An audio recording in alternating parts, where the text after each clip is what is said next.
Imagine putting a high school dropout in an operating room, Okay. right?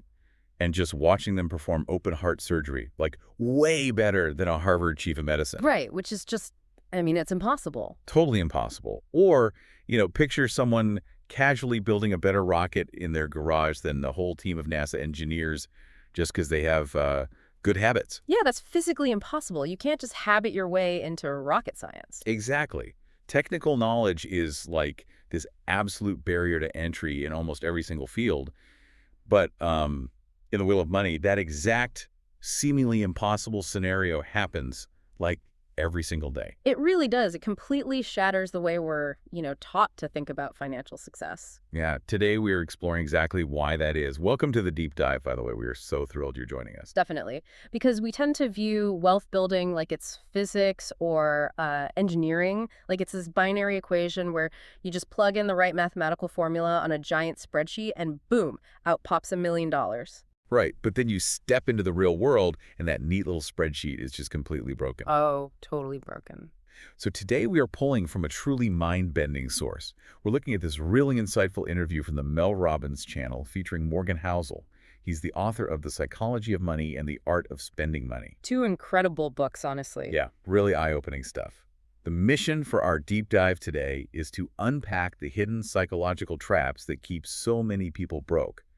And, more importantly, to discover the accessible everyday habits that actually build lasting wealth. Okay, let's unpack this. And before we get into the weeds here, I really want to validate something for you, the listener. Like, if checking your bank account gives you a knot in your stomach, The worst feeling. right, or if you constantly feel like you're falling behind your peers, you're not alone.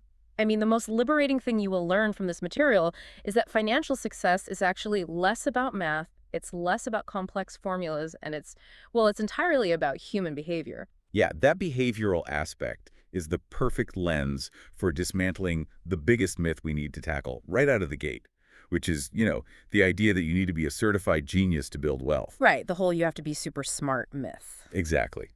The source material brings up this incredible real-world contrast. On one hand, you have the classic stereotype of success, like a highly educated, Harvard-trained MBA working on Wall Street. Yep, the person with the best connections, the best pedigree. Right, they have access to Bloomberg terminals, a massive salary.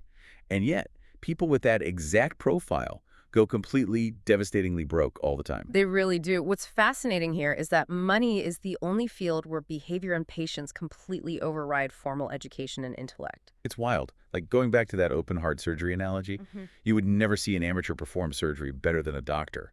But in finance, it just happens. Because you have to think about the underlying mechanism of that. I mean, to understand why the Wall Street executive goes broke, you have to look at the other side of the contrast the interview provides. A man named Ronald Reed. Oh, Ronald Reed is such a perfect example. He was a real guy who came from a really impoverished background. Yeah, very humble beginnings. He spent his entire career working as a janitor and a gas station attendant in Vermont. He had no advanced degree, no inherited wealth, no insider knowledge. None of the advantages the Wall Street guy had. Exactly. Yeah. Yet, when Ronald Reed passed away, he left millions of dollars to charity. Millions. Wow. And he did it simply because he saved small amounts, like $10 here, $20 there, and he just left it in the stock market for 7 decades. See, he bypassed the need for extreme intelligence with extreme consistency. Yeah. The Harvard MBA might understand, complex derivatives and leverage, but if they lack humility, if they let their ego drive them to make these massive risky bets just to impress their colleagues, their technical knowledge cannot save them from their own behavior. Right, their ego bankrupts them. Exactly. Ronald Reed didn't know the intricate formulas of Wall Street. What he had was a mastery of his own impulses. He could think long-term, he kept his expectations in check, and he was relentlessly patient. So, if we've just established that a janitor can outinvest a Harvard MBA simply by controlling his behavior, we really have to figure out what is fundamentally breaking the brains of the highly educated. Yeah, why do smart people do dumb things with money, basically? Right. Like, why do they act so foolishly? It all comes down to out-of-control expectations. We really have to look at the psychological formula for happiness itself. Which is what, exactly? Well, if you boil it down, all happiness is simply the gap between your expectations and your reality. Oh, wow. Yeah, the wider that gap is, meaning, your expectations are soaring way above your actual day-to-day reality, the more miserable you feel. And that's regardless of how much money you actually have. That makes so much sense. The source material actually highlights this with a really poignant realization from Will Smith's biography. Oh, right, the Will Smith story. That's a great example. Yeah, he noted that when he was poor and depressed in his early life, he at least had a psychological safety net. He had hope. Because he could blame the lack of money. Exactly. He could tell himself, if only I had more money, all my problems would go away. But then he became a global superstar, achieved incredible wealth, and guess what? He was still depressed. That's the trap. But the real tragedy was he had lost that hope. He couldn't use money as this imaginary cure-all anymore. He had reached the mountaintop and realized his internal problems were still there. And you contrast that experience with someone like Stephen Hawking. Oh, the theoretical physicist. Right. Here's a man who suffered from ALS. He was completely paralyzed, bound to a wheelchair, yet he was widely known for being an incredibly cheerful, happy person. Which is amazing, given his physical reality. Totally. And when the New York Times asked him a secret, he explained that his expectations were reduced to 0 at age 21 when he got his terminal diagnosis. Wow, 0 expectations. Literally 0. So because of that, every single thing he got to experience after that, every day he lived, every book he wrote, every sunset he saw, he perceived it as an incredible bonus. Okay, I actually have to step in and push back here on behalf of the listener. Sir, go for it. Because Stephen Hawking's perspective is beautiful. It really is profound. But if I'm the listener and I'm living paycheck to paycheck, feeling like I'm drowning in rent and groceries. Yeah, the day-to-day grind. Right. Telling me to just lower my expectations sounds a little, I don't know, dismissive. Like, how does lowering my expectations actually help me pay my skyrocketing heating bill? No, that is a very fair critique. And applying this concept requires real empathy. Yeah, because it's rough out there. It is. It is Yeah. an undeniable statistical fact that certain economic realities, like buying a starter home or paying for higher education, they are demonstrably harder today for younger generations than they were in the past. The numbers back that up completely. They do. The cost of living is a real pressure cooker, and we are not dismissing that reality at all. However, the psychological trap happens when we add fuel to that fire. By expecting more than we actually need. Exactly. True contentment doesn't mean giving up your ambition or, just accepting poverty. It means untangling your actual mathematical financial reality from the lifestyle you think you're supposed to have based on external pressures. Okay, so it's about separating the baseline needs from the socially engineered wants. Precisely. Because a lot of people are broke, not just because groceries are expensive, but because they're stretching to rent an apartment with luxury amenities or financing a car they really can't afford. Right, because it fits an expectation of who they think they should be at their age. Exactly. And this leads us to examine how those external pressures, hijack our brains in the first place. Well, we are deeply social creatures. From an evolutionary standpoint, we want to belong to the tribe, right? You want to fit in. Yeah, and we use material wealth to signal our status and secure our place in the hierarchy. But the scale of that comparison has completely warped.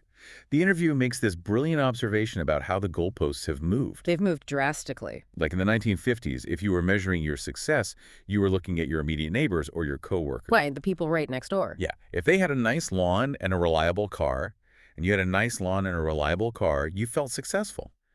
Today, your comparison group isn't your neighbor. It's the Instagram algorithm. It's Mr. Beast. The exposure to extreme curated wealth is just unprecedented. I mean, a generation ago, a kid might think being rich meant your family could afford a brand new pickup truck or maybe a vacation to the beach. Which feels attainable. It does.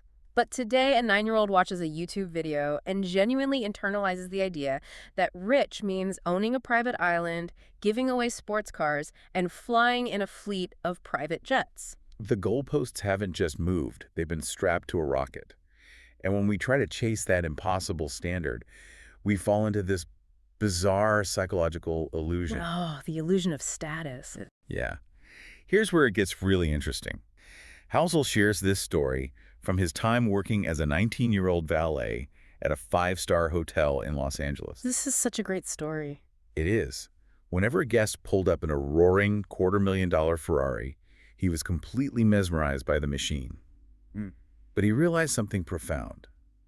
He never once looked at the driver and thought, wow, that guy is so cool. He completely ignored the person who actually owns the wealth. Well, sorry, I mean, he completely erased the owner from the picture. He just stared at the car and pictured himself sitting in the driver's seat. He imagined people looking at him. The irony there is breathtaking, honestly, and it reveals the core flaw in status spending. We're doing it all for nothing. Pretty much. We go into crippling debt to buy luxury items to impress strangers, completely unaware that those strangers aren't impressed by us at all. They don't even see us. They don't admire you, they're just using your stuff as a prop to imagine themselves being impressive. You are sacrificing your financial future, your stability, and your peace of mind to impress a phantom audience that isn't even looking at you. It's the ultimate losing game. Which brings us to a surprisingly simple yet ruthless rule you can apply to your own bank account right now. I love this rule. The author suggests doing an audit of your past spending, looking at every single dollar and putting it into one of two buckets.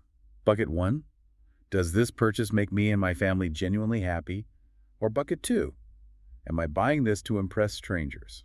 If you sit down and look honestly at your credit card statements, you might be shocked to find how much of your labor, your literal life energy, has been poured into that second bucket just to maintain an image. So if we stop pouring our money into the impressing strangers bucket, what exactly are we saving it for? Like, if the goal of accumulating money isn't to buy fancy things to show off, what is the actual point? Well, we are saving it to buy the ultimate luxury, our own independence. Independence, I like that. But to understand how that works, we have to completely redefine the vocabulary we use around money. We have to understand the fundamental difference between being rich and being wealthy. This distinction completely flipped my perspective. Yeah. Because rich is highly visible, right? Visible. Being rich means you have a high current income. Right. You can make the massive mortgage payment on the mansion, you drive the flashy car, you wear the designer watch. It's the stuff people see on the surface. But wealthy is entirely invisible. That's the key. Wealth is the unspent money. It's the emergency fund, the index funds, the retirement portfolio. And it just sits there. Exactly. And we should clarify what we mean by index funds here, as they are a cornerstone of building that invisible wealth. Yeah, break that down for us. Instead of trying to find the one magic needle in the haystack, like trying to pick the next Apple or Amazon before they explode, an index fund lets you just buy the entire haystack. Oh, that's a great way to put it. It's a basket that holds tiny pieces of hundreds of the largest companies. It relies on the overall growth of the economy rather than the luck of picking one winner. It's the ultimate tool for the average patient investor. And it sits there, invisibly, doing its job. Wealth is the financial cushion that buys you psychological independence. If we connect this to the bigger picture, it changes the entire pursuit of success.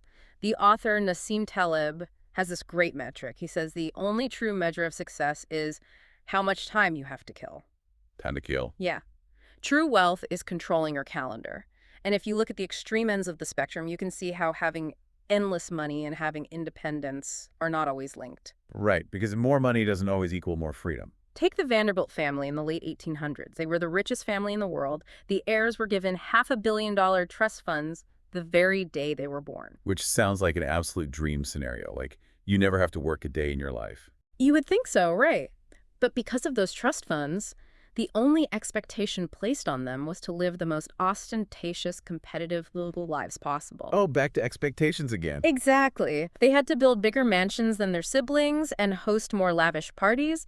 Their biographies show they were almost universally miserable. Wow, really? Yeah, they had endless money, but zero independence. Their lives, down to who they were allowed to marry and where they were allowed to travel, were entirely dictated by social pressure. They were prisoners in palatial estates. And then, the twist. The first Vanderbilt descendant to receive absolutely no trust fund, like no massive inheritance to fall back on, was the journalist Anderson Cooper. Yep, Anderson Cooper. He had to figure his career out entirely on his own. He built his own path. And by his own account, he's genuinely happy and fulfilled. He has independence. Which means, a grandmother living on a tiny fixed pension who has zero debt, a paid-off modest home, and total control over whether she wants to garden, read, or visit her grandkids today. She is functionally wealthier than a deca-billionaire CEO who is chained to a desk, terrified of activist shareholders, and constantly stressing about outperforming a rival company. That is such a stark contrast. The grandmother has purchased her independence. The billionaire is just highly paid, highly stressed labor. So what does this all mean for you listening right now? We've redefined wealth as independence, not status. But how do we practically get there, especially if you aren't starting with much? Well, the source material lays out some very tangible behavioral tactics for this. First is the 10% rule, right? No Yeah. matter how small the income, save 10%. If you get a $50 tip from a shift weight and tables, you save $5. Yeah, and the behavioral mechanism here is what makes it work, and it relies heavily on automation. You cannot rely on willpower to save that $5 because your brain is wired to seek instant gratification. Right, you'll just spend it. Exactly. You have to set up your systems so that the 10% is automatically routed to a savings or investment account before you even see it in your checking account.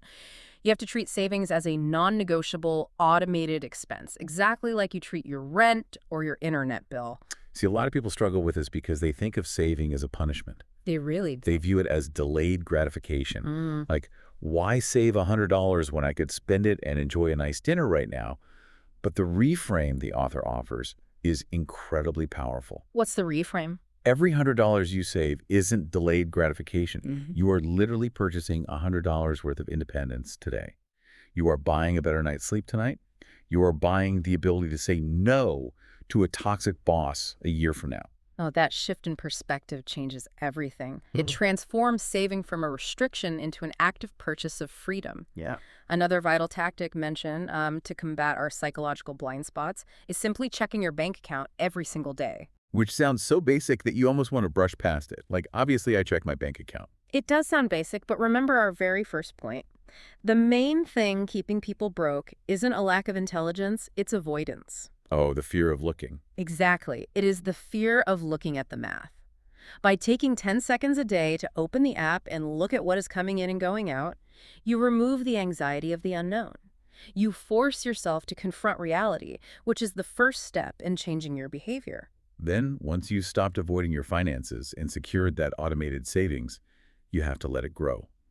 And this brings us to the mathematical magic of compound interest. The snowball effect. Right.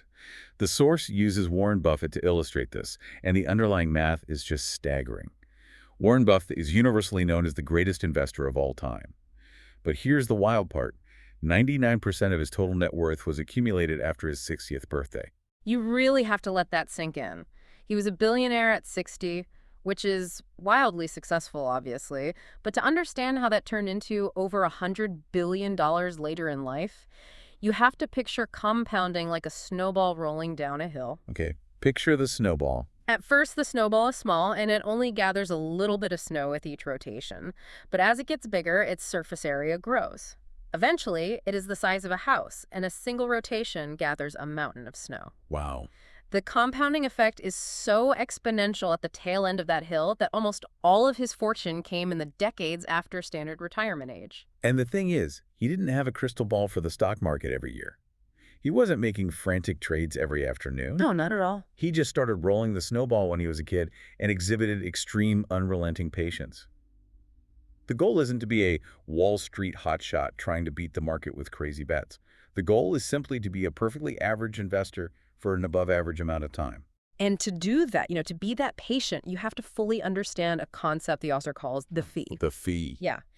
If you are going to invest in the broader market to build wealth, you are going to experience volatility. The market will drop. Your portfolio will shrink temporarily. Which is terrifying when it happens. It is. When this happens, our primal brains view these drops as a penalty. We feel like we did something wrong, we panic, and we sell our investments at the exact wrong time. It's like buying a ticket to a massive amusement park. Right. You don't look at the $50 entrance fee as a fine or a punishment or a speeding ticket. You look at it as the mandatory cost of admission to get inside and ride the roller coasters. Yeah, that's a perfect analogy. In finance, the market's dips and crashes aren't a penalty. They are just the ticket price for long-term financial freedom. If you want zero volatility, you can keep your money under a mattress, but your return will be zero, and inflation will just eat it alive. Volatility is the fee you pay for the compounding snowball. Yes, and you are paying that fee with your patience and your emotional regulation, not just your dollars. Which means we need a concrete behavioral anchor for when that volatility hits. When you open your portfolio and see it drop 15%, your brain is going to scream at you to sell and run for the hills. The fight or flight kicks in. Right. Right. But the strategy in that moment isn't to be a financial genius. The strategy is literally to do nothing. Go for a walk. Delete the financial app from your phone for a week. Ride out the volatility because you already paid the admission fee. I think we have covered incredible ground today. And if there is a core takeaway to distill from all of this behavioral science and these historical examples, it is this: nobody cares about your material stuff as much as you do. Such a hard truth to swallow. It is, but it's freeing. The people you are trying to impress at the stoplight or on social media are too busy worrying about what you think of them to actually admire you. So true. True wealth isn't the roaring Ferrari in the driveway. It is the invisible, unspent money that gives you absolute control over your calendar. It's keeping your expectations grounded so that your daily reality can actually catch up and bring you peace.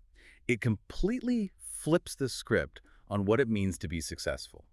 It's not a math problem you solve on a spreadsheet. It's a mirror you hold up to your own impulses. Which really raises an important question for how we view our own daily choices moving forward. Absolutely. And I want to leave you, the listener, with a final thought to chew on as you go about your day. We started by comparing wealth building to a medical diagnosis or rocket science, looking for that perfectly precise mathematical certainty. But if money is ultimately just a psychological game of expectations and behaviors, what if true financial freedom doesn't happen the day you hit some magical specific number in your retirement account? Oh, I like where this is going. What if true wealth is actually achieved the exact moment you finally stop needing the rest of the world's permission to feel successful? That changes the goal entirely. It really does. Thank you so much for joining us on this deep dive. We highly encourage you to look at your own spending this week and ask yourself, which bucket is this going into? Am I buying happiness or am I buying an illusion for strangers? Take care, and we'll catch you on the next deep dive.